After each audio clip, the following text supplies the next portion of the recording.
গল্পটা কম্প্যাক্ট আছে এবং খুবই সুন্দর একটা গল্প।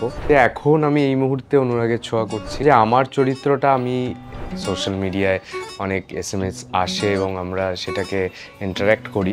গ্রে শেডেড ক্যারেক্টার করেছি, নেগেটিভ চরিত্র করেছি, যে এই ঢুকলেই বোধহয় এই তো নেগেটিভ চরিত্র চলে এসেছে।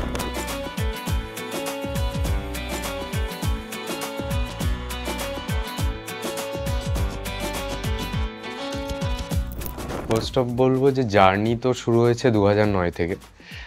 সো 2009 থেকে ব্যাক টু ব্যাক সিরিয়াল করেছি এবং বিভিন্ন চ্যানেলে কাজ করেছি। আর বেশ কয়েকটা প্রজেক্ট, খুব ভালো ভালো প্রজেক্ট, আমার পছন্দের প্রজেক্ট, যেগুলো আমি করতে পেরেছি। সো এটা বলবো যে এখন আমি এই মুহূর্তে অনুরাগের ছোঁয়া করছি এবং সত্যি বলতে যে গল্পটা প্রথম থেকে যখন আমরা ঢুকেছি, আমাদের স্টার্টিং গল্প থেকে গল্পটা কম্প্যাক্ট আছে এবং খুবই সুন্দর একটা গল্প, এবং প্রত্যেকটা চরিত্র এখানে খুব ইম্পর্টেন্ট এবং প্রত্যেকটা চরিত্র এক একটা কথা বলে। সো আমি এটা বলবো যে আমার চরিত্রটা আমি করে খুব মজা পাচ্ছি, কারণ একজন অভিনেতার কাছে তখনই তার আনন্দ বা সাফল্য থাকে যখন সেই চরিত্রটা খুব ভালোবেসে করতে পারে।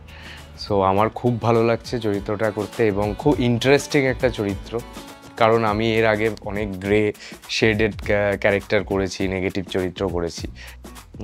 অনেকগুলো নেগেটিভ চরিত্র করার পরে যখন একজন অভিনেতা চায় একটু ডিফারেন্ট কোনো চরিত্র করতে, সেইটা আমি অনেকটা ওয়েট করে পেয়েছি। মানে আমার লাস্ট সিরিয়াল থেকে এই সিরিয়ালে আসার একটু মাঝখানে গ্যাপ ছিল, সেই কারণেই।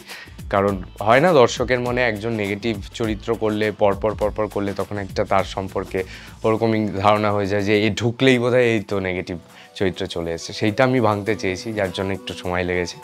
বাট ভালো লাগছে, এই চরিত্রটা আমি খুবই এনজয় করছি। মানুষের অনেক ভালোবাসা পাচ্ছি, কারণ আমাদের প্রতিনিয়ত সোশ্যাল মিডিয়ায় অনেক এসএমএস আসে এবং আমরা সেটাকে ইন্টারঅ্যাক্ট করি।